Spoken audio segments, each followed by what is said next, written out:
right, and live from the Kenyatta University Communication Center, you are just in time for the Friday edition of the KUTV Prime Time News. I do hope you are fine and that you have had a splendid day, even as we wrap it up for the 20th day of the month of February. And right here at KUTV, our avid reporters have been up and about to compile reports for you on matters touching within the country and also beyond our borders. But how about we begin it first on an official note?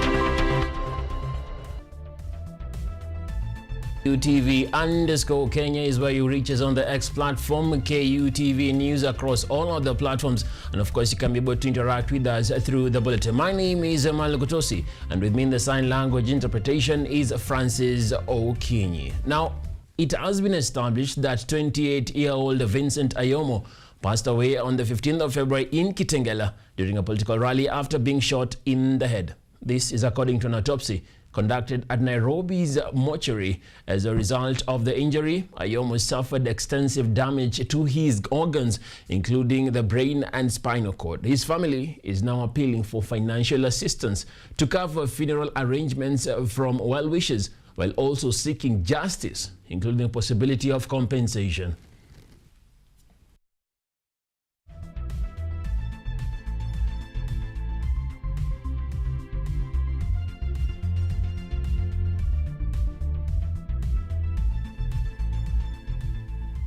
All right, and still within this day, the World Day of Social Justice, President William Ruto has reaffirmed the importance of collaboration between the government and religious institutions, revealing that his administration inherited a debt burden exceeding 2 trillion shillings upon assuming office. Speaking at State House in Nairobi while hosting leaders from the Methodist Church in Kenya, the head of state defended his government's performance, saying progress is being made despite economic challenges as the Kenya Kwanza administration implements its development agenda. The Methodist Church leadership paid a courtesy call to President William Ruto at State House in Nairobi in talks aimed at strengthening cooperation between the government and the church with a focus on national unity and social development. Because we are not competitors, we are partners, so that we can create more synergy, and especially on matters to do with education, on matters to do with health, peace building, community engagement, young people. You know, you are training some of the best nurses in Kenya. In his address to the religious leaders, the president justified the key decisions taken since coming into office, outlining the difficult economic situation his administration encountered at the start of his tenure. Wakati nimefika hapa, kazi yangu ya kwanza ni kuambiwa ya kwamba tuko na deni ya shilingi bilioni $2 za Marekani. We had to make very difficult decisions. We had to cut down on our budget. We had to stop subsidies. We had to stop fuel subsidies so that we can consolidate our economy. And as a responsible leader, I had to make those difficult decisions to save our country from default. Ruto stated that the measures implemented by his government are beginning to stabilize the economy and support long-term growth. Inflation has come down from 9.6 to 4.5%. The exchange rate to our dollar, which was going to close to 165, 167, for the last 2 years, it's now 128, 129. He further emphasized shared priorities between the government and the church, highlighting ongoing initiatives to create employment opportunities for young people and urging religious leaders to help nurture discipline and moral values among the youth. Number one, watu walikuwa wananiuliza hii mambo ya housing ni mambo ya nini? Nani alikuambia tunahitaji nyumba? Sisi tuko na manyumba zetu. Housing was not just about houses. It was more about jobs than houses. Today, as I speak to you, 500,000 young people in Kenya work in our housing program. They don't just preach the salvation of men and women. They also support the empowerment of men and women. And that's why we have a university. That is why we have many schools and colleges. So we partner with the state to promote education. The meeting also sought to ease tensions between political leadership and religious institutions at a time when political activity within places of worship has drawn public debate and in recent days even sparked confrontations in some worship centers. Didn't know why I had a solid deputy until today. Nimejua kumbe ni kwa sababu ya kanisa la Methodist Church. Nasema asante sana. President Ruto also pledged continued government support toward church development projects. The church should continue partnering with the state and with the government. The church can correct and improve governance without necessarily being hostile and divisive and destructive. And called on religious institutions to remain steadfast in guiding the country towards responsible and ethical leadership. Sote tunatembea pamoja. Ulitufunza mambo ya asla, ya Kenya itaenda mbele. Dr. Canon Ida Odinga today appeared before Parliament's Defence and Foreign Relations Committee for vetting as Kenya's nominee for permanent representative at the UN Environmental Programme. Before the Nelson Koech-led committee, Ida declared a personal net worth of 500 million Kenyan shillings, clarifying that this excludes assets belonging to the broader Odinga family. She outlined 3 key priorities if approved: promoting sustainability through sports, advancing a resilient employment agenda, and ensuring environmental sustainability of artificial intelligence systems. Ida pledged to implement 3 proposals Kenya fronted during last year's UN Environmental Assembly and ensure the country's climate challenge action plan delivers tangible results at the grassroots level. Compliance, the register of political. She works with everyone. So she's an ambassador by excellence. She's worked with every government, not questioning, not complaining. So she deserves. I have no question. In Kenya, we have our own standards. But Kenya is a part of the global community with those standards. We need to work hard, but we also need to mobilize our community and mobilize our resources. Don't forget, we can also mobilize resources outside Kenya. I'm a good mobilizer when it comes to mobilizing for resources. My social capital is quite high. As I do this job, I'll be thinking of Kenya, but I'll also mobilize to make sure that this work is done. Thank you. Thank you. I hope all these groups will come together to help, we work together to help in solving that particular problems. It is a problem that does not only face a country like Kenya, but it faces many countries, particularly in Africa.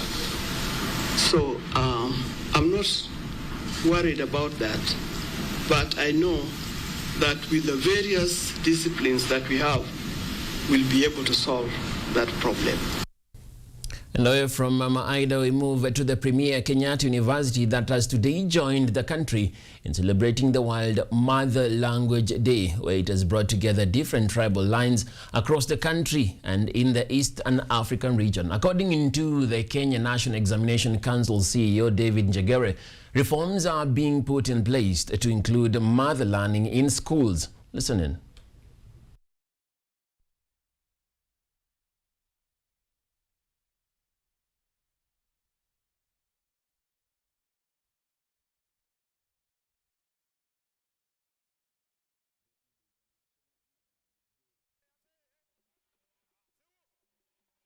The mother language is often portrayed as a differing factor when it comes to tribal backgrounds. However, today at Kenyatta University, different tribes were brought together as they joined the world in celebrating the International Mother Language Day.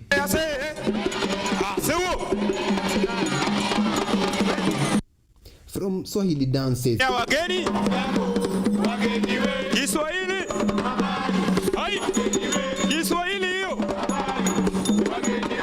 to the Maasai land jumps,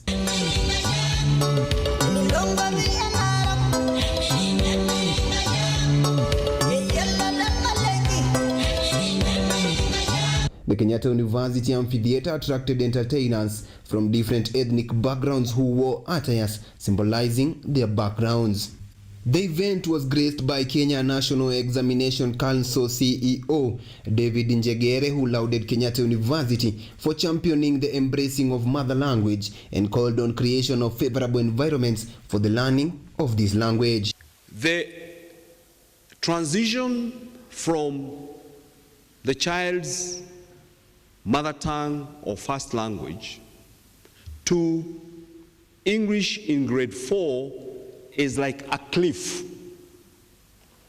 because what the policy proposes is that you use the child's first language or mother tongue up to end of grade 3. That means the child will be in school up to October of 1 year. Then the following year, they come in January in grade 4, and suddenly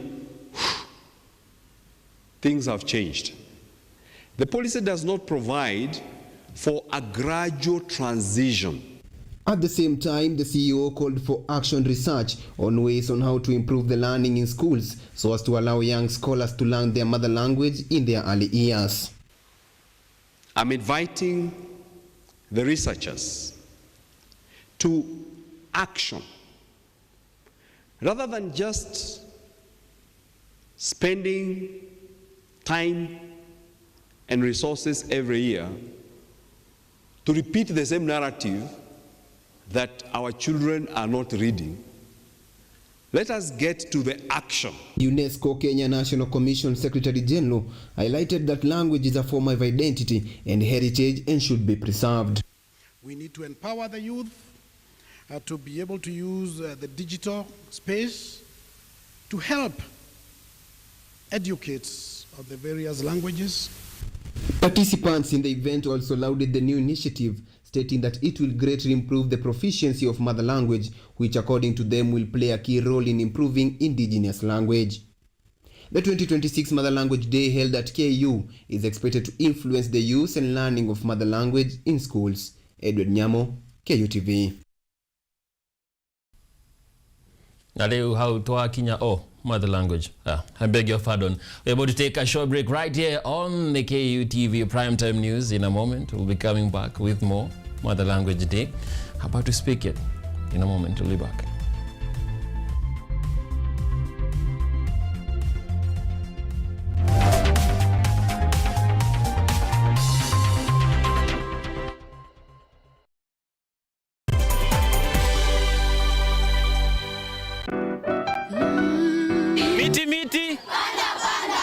Panda.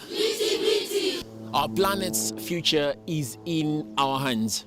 However, there is a threat to the brightness of this tomorrow. On Earth Check, we share the challenges, the solutions, and they hope. I would call this a very momentous day, a very critical day. Every episode, every story, every step we take creates a ripple. Join me, the environmentalist Emanuel Kutosi, on KUTV every Wednesday at 8 p.m. and be part of Action. Welcome.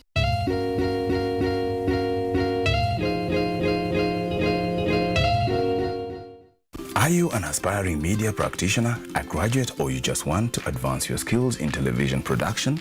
Then welcome to Kenyatta University, where education meets innovation. KUTV, the premier university television station in Kenya, is now offering short courses in TV studio, field technical operations, and video editing. Through these courses, you will acquire hands-on skills on camera operations, media production, lighting techniques, audiovisual editing, and sound and visual control, and how to operate key equipment in modern TV control room. Enroll today at KUTV and discover your full potential in cutting-edge TV broadcasting. Graduates of these courses will receive professional certificates.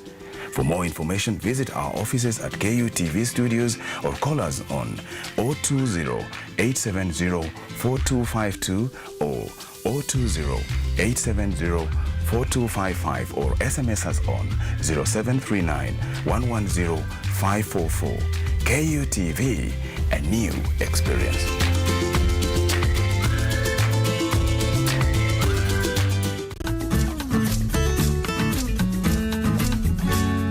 Hi, my name is Stella Tioi. Jina langu naitwa Okemwa Mukwa James. This is Mandela Gaya. Ugonjwa ulipokuja ulichukua siku 3 ukaniweka in coma. 20 wamezikwa, 2 ndio wako hai. I don't even know how it feels to see. I feel like I cannot express myself well the way somebody who can walk can actually express themselves. Ilichukua muda mwingi mrefu tena mpana ili kuikubali kwamba mimi siwezi tembea tena. I've come to actually accept myself. Ukijaribu kumsimamisha mtu umwambie tafadhali nionyeshe njia, They find it quite strange talking to you. You should just make schools integrated. Inclusive setups. By providing the right facilities.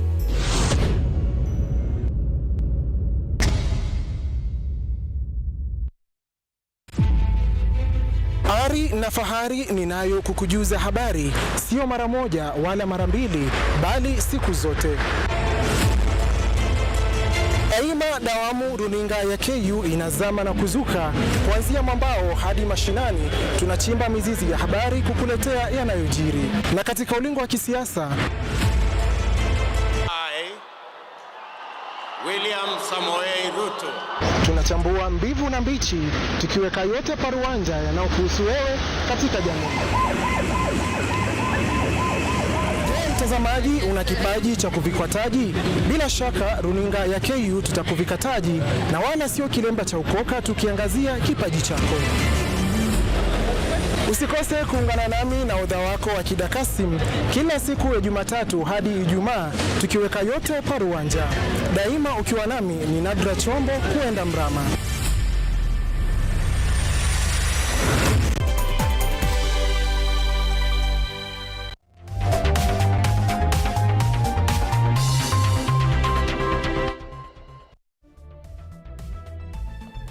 Welcome back to the Friday edition of the KUTV Prime Time News. Now, the High Court in Nyeri has sentenced to death Julius Macharia for the defilement and murder of 7-year-old Tamara Blessing Kabura. The grade 1 learner went missing from Nyeri Open Air Market in May last year. CCTV footage later led detectives to Macharia's home in the Witemere slums, where the girl's body was found buried under his bed. In his ruling, Justice Kizito Magare described the crime as meticulously planned and the suffering inflicted on the child beyond human comprehension. He noted that while Macharia had pleaded guilty, his demeanor in court showed a lack of empathy. The judge dismissed the convict's attempt to blame the devil, stating the law does not recognize supernatural powers. He also expressed concern over rising femicide, noting that some perpetrators view murder as a safer option than sexual offenses. I'm very contented with the verdict of Justice Kizito because such people have no place in society. The perpetrator was not remorseful in any sense, and the verdict has given us a sense of accountability and closure. Now at least we can move to the next step of healing. So now it will be easier knowing that our child got justice that is deserved. And I'm also grateful to the people who used this platform as a platform, this case as a platform of advocacy, because there's need for great lobbying for tougher laws and policies to protect our kids. And I'm glad also because the verdict also will send the right precedents, because it is the best deterrent to such cases. And on to matters of activism within the country, where activist group Free Kenya Movement has taken its nationwide million signature referendum signature campaign to Embu County, seeking constitutional amendments to lower the cost of living by removing taxes on basic commodities. Now, the initiative launched in Nairobi last December aims to abolish taxes on essential goods, including foodstuffs. Led by the chair, Bob Njagi, the movement says it prefers dialogue with citizens rather than protest, noting past demonstrations have resulted in youth deaths. The group argues rising taxation has worsened economic hardship and wants to invoke the sovereign power of Kenyans to directly push constitutional reforms through a national referendum. Sanya sahihi kuanzia Kajiado, tulianzia Nairobi, tukaenda Kajiado, tukaenda Machakos, alafu Makueni, sasa tuko hapa Embu. Kesho tutakuwa Kakamega na ile timu ya kina Sifuna na Babu, tunaenda ku launch hii referendum kule Kakamega, and we are hoping that the people of Kakamega are also going to support this initiative. Sababu kitu tunaona ni kwamba wale watu ambao huwa tunapigia kura kuenda parliament kutuwakilisha, wao wanaenda kupitisha miswanda ile inawahusu tu. Uangalie wakati kumeletwa mswanda bungeni ya kusema mambo ya mwananchi yashughulikiwe, wambunge hata quorum huwa itoshi. It allows us under Article 257 to actually do a referendum to ensure that ile kitu tunataka itapitishwa, sababu tumengoja kwa muda mrefu sana. This is 4 governments we have had. Tumekuwa na government ya Kibaki 3 years, tumekuwa na Uhuru mara 2 na tumekuwa na Ruto, na Article 43 bado haijafanya kitu. So we are saying that article we are going to implement it kupitia hiyo taxation reform. Leo ni siku kuu sana kwa Free Kenya Movement ambao wamekuja kututembelea leo, wafanya signature collection to deduct ama kumaliza taxation of some of the most basic items, household consumables. Referendum ya popular initiative inapaswa kuanzishwa na mwananchi, sio na serikali. Ile ya BBI ilikuwa ni mchakato wa referendum ambayo ilianzishwa na serikali, wakatumia fedha za serikali kuhamasisha wananchi na kusanya sahihi. Hii ni kinyume na sheria. Now, politics across the country continues to intensify as Western and Embu counties draw closer to the planned elections. A UDA allied leader in Kakamega has raised the alarm of alleged electoral malpractice, even as tensions was witnessed within Embu County following the killing of a Devolution Empowerment Party supporter. Take a look. Nataka nione watu wale wanaamini ya kwamba William Samoei Ruto anatosha second term. Political temperatures are rising across parts of the country as leaders trade accusations and call for calm ahead of the upcoming by-elections in Western and Embu counties. In Kakamega County's West Kabaras ward, leaders allied to the United Democratic Alliance intensified campaigns while raising alarm over alleged electoral malpractices.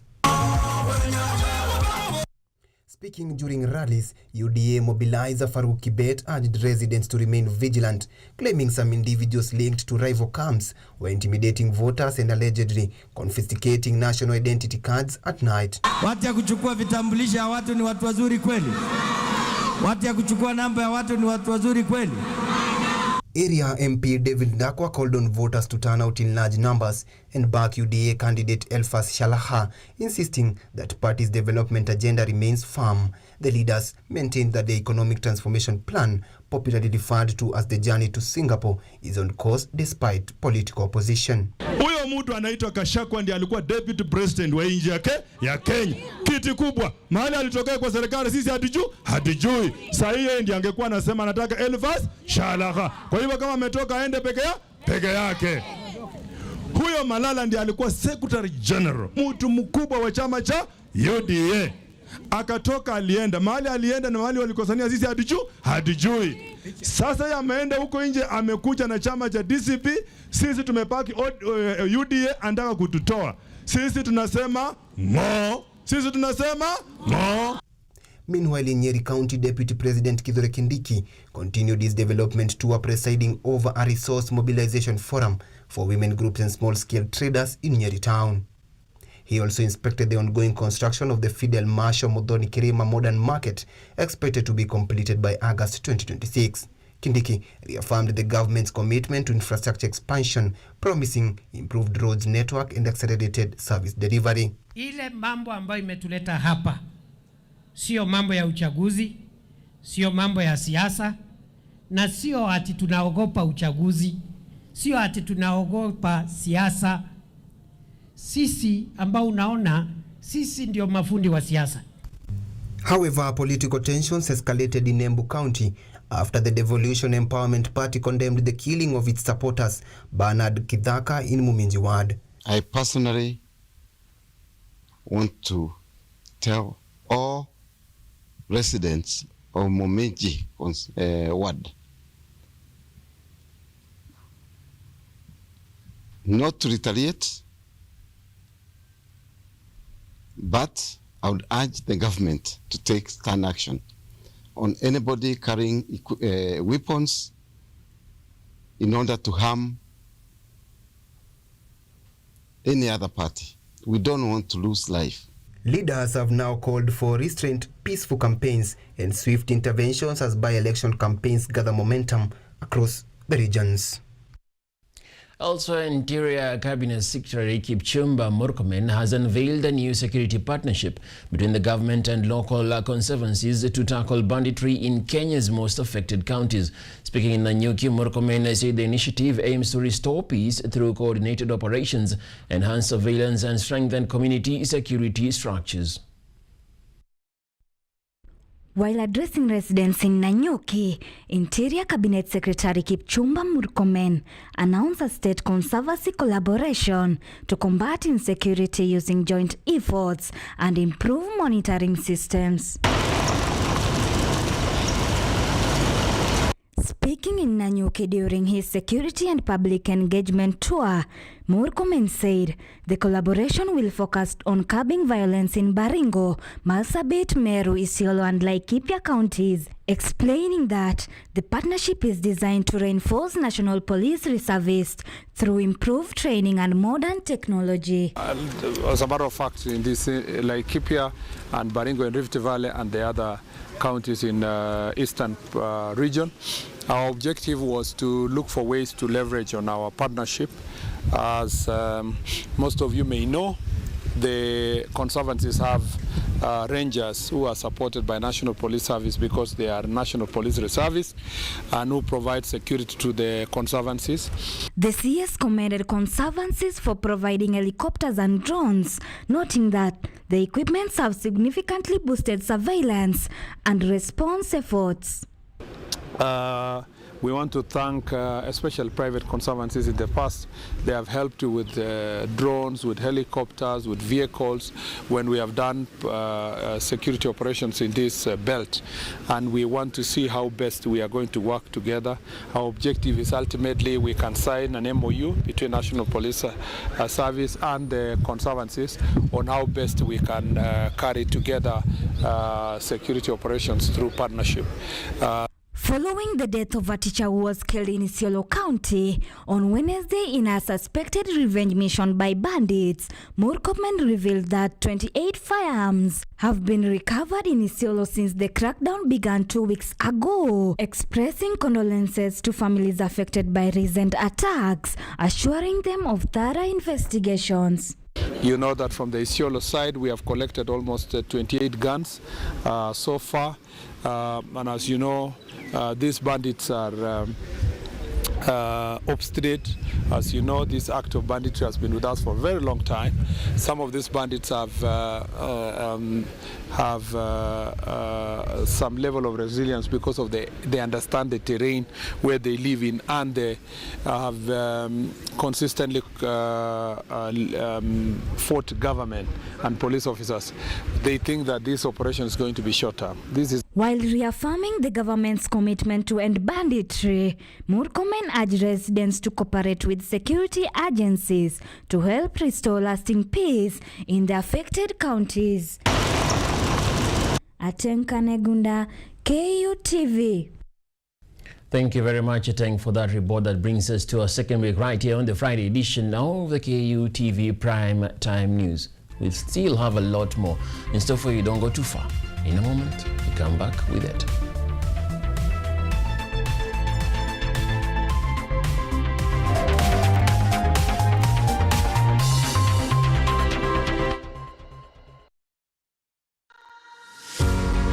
Are you ready to take charge of your health? Welcome to Focus on Health, your weekly guide to staying informed and living better. Join me every week as I sit down with trusted medical experts. Gynecology is basically a field concerned with mainly the female genitalia. Explore real-life stories during when the patient come in, and bring you updates and tips that are beneficial to your health. Because health isn't just important, it is everything. Tune in to Focus on Health every Thursday at 7:30 p.m. only on KUTV. I'm your host, Kandia Marian, and I'll see you then.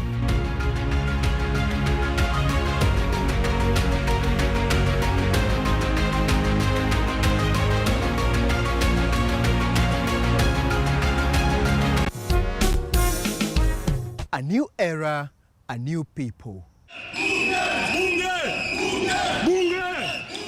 This is the Law Matters Show.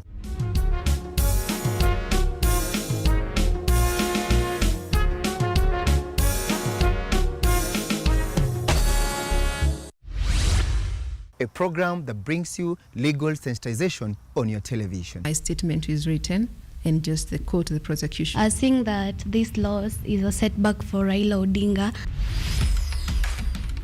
What policy recommendations were fronted by the candidate? With diversity, we demystify important legal issues locally, regionally, and internationally. What Tanzanians. Join me, Elvin Onsongo, as I bring you more insights on law matters. We are looking at social issues.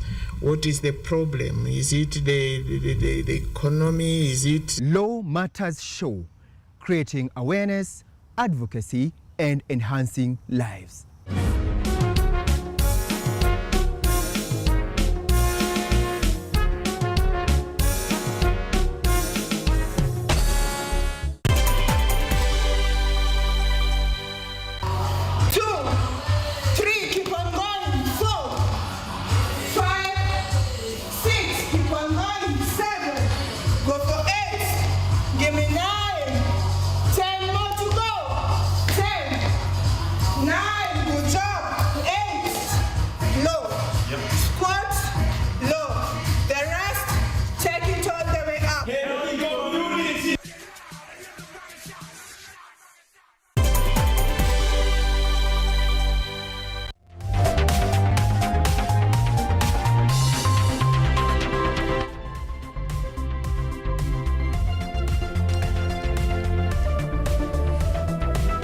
Welcome back. Now, stakeholders within the resort town of Malindi have teamed up with security agencies to revive a community policing initiative aimed at fighting criminal gangs known as Mawoza.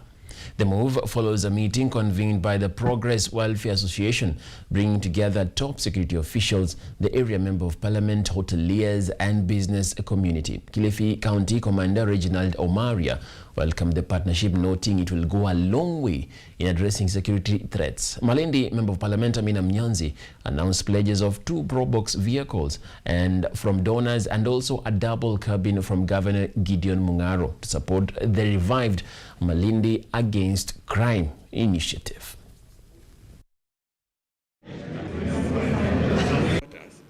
You need to come to work together with us. We cannot create MAC without the support of the police. We are asking to partner with the security team. Under our umbrella of MAC, we are ready as the people of Malindi to partner with you. We are the people, we are the community, we are ready. Now I know maybe we did not have the political goodwill, but right now I can reassure you, you have the political goodwill. I am here, I will support you, I will support my people, I will fight, I will make sure that the security, at least in this town, has come back to sanity. These young men and women have been terrorizing us. These young men and women have not given us a chance to breathe. These young men and women are all over at the beach. They are all over in our homes. They have even gone a step further. They are attacking us during the day. Just I think 2 weeks ago, there is a tourist who almost lost his arm because he was attacked by these young people. Live from the coast to the Mount Kenya region, where schools and residents in Moya East Kirinyaga County will now find relief following the rehabilitation of solar-powered boreholes that had been broken down for over 3 years. The intervention comes within a time when the region grapples with acute water scarcity due to ongoing drought. Among the institutions now connected are Ndindi Roko and Siagini Primary Schools, Siagini Mixed School, Secondary School rather, and a community borehole in Gatwire. Head teachers and also others within said the breakdown forced pupils to carry water from home for drinking and cleaning the classrooms, raising fears of waterborne diseases outbreaks, especially during the mango season. Parents have welcomed the move, saying it restores sanitation and hygiene within schools.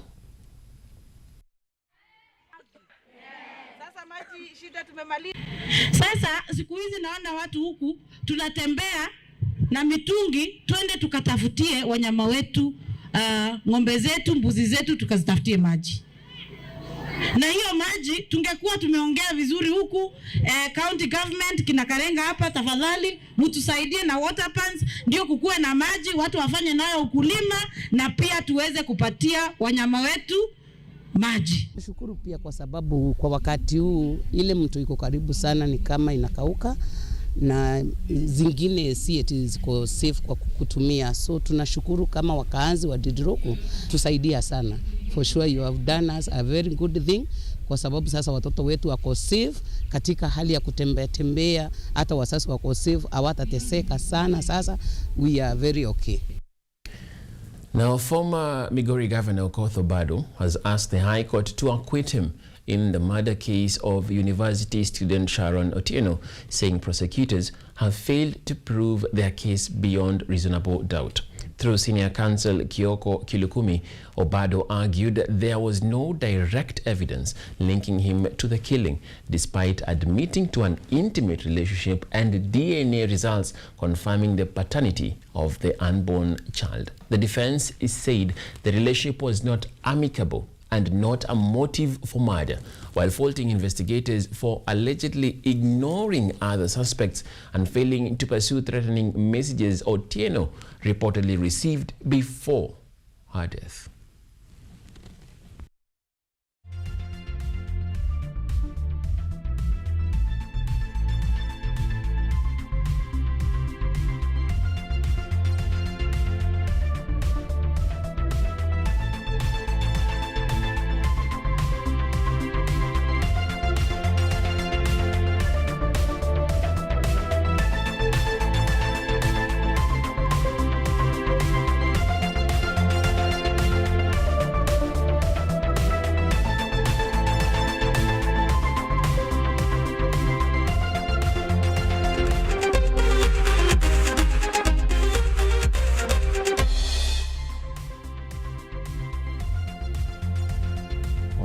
right, we're within the sports arena where golf is the sport that begins it. Professional and amateur golfers from more than 25 countries have gathered at the Karen Golf Club in Nairobi, Kenya to take part in the 57th edition of the Magical Kenya Open Golf Tournament, which officially began yesterday and is now on its second day today, with the Pro-Am competition highlighting the event.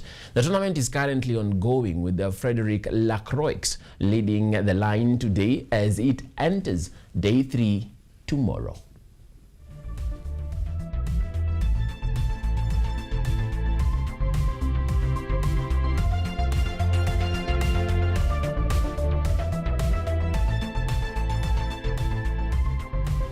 All right, and on to the English Premier League Championship, where races are gaining momentum as we approach the final stages of the 2025-2026 season, with teams starting to use their full strength to compete for positions among the top 17th in the league.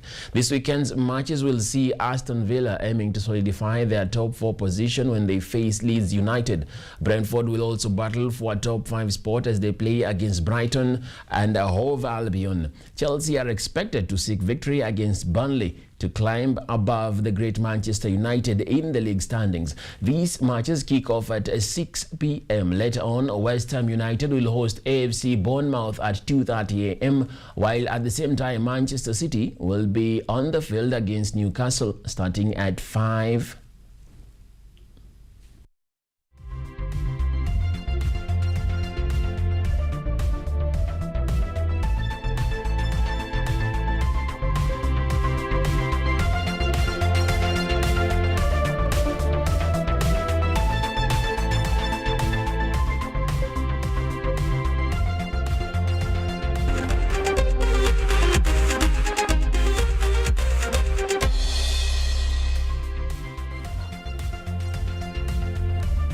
47 minutes past the top of the hour, and it's about the right time to wrap it up for this Friday edition of the KUTV Prime Time News. And I guess among the things that we had lined up for you but was not able to materialize is the business news, where I'll be able to note that investors' demand for government paper, that is the bonds and the bills, worth 70.9 shillings. Well, that is the amount that was recorded among the bids. That is bids of 70.9 billion shillings against an advertised 24 billion shillings. That represents an oversubscription of nearly 3 times. This means there is a lot of liquidity within the market. Also, a matter that was noted within the business report is that currently we are seeing the foreign exchange reserves rising by 12.66 billion, which means Kenya currently has a cover of around 5.5 months of import cover. And the other matter that came out within the business report is that the extension of the deadline to be able to purchase the Kenya Pipeline Company shares within the IPO, with the extension going to the 24th of February. Of course, we'll be able to give you more reports next Friday when that does happen. For now, it's about that time to just seal it, and a big thank you to the whole team that was involved in the production of tonight's bulletin. Of course, beginning with the crew within the graphic section, where I really don't know who was there, but I just know the crew that was there. I'm going to note them by name. Particularly, also being of concern is that it is the Mother Tongue Day. So I may mess it up here, guys, but you'll give me the leeway. So, Levin's Domoto, I believe in the sound. Maisha no Maya. Empire Shaker, ensuring everything is on point within the playout. Waneno Reja Com, match nitie, tuko na power. Ryan Ngure. Muduri, Wemwaro. Okay, things are happening here. And Melton, only God knows which planet you're from. So I really don't have one for you. And to my senior producer, who I really need to note, Yvonne Kema Monari, Turorane. From me, Emanuel Kutosi, and my colleague in the sign language interpretation, that is Francis Okinyi. Anyola, Ngidwaro Nindo. Wadi, see you later. Good night.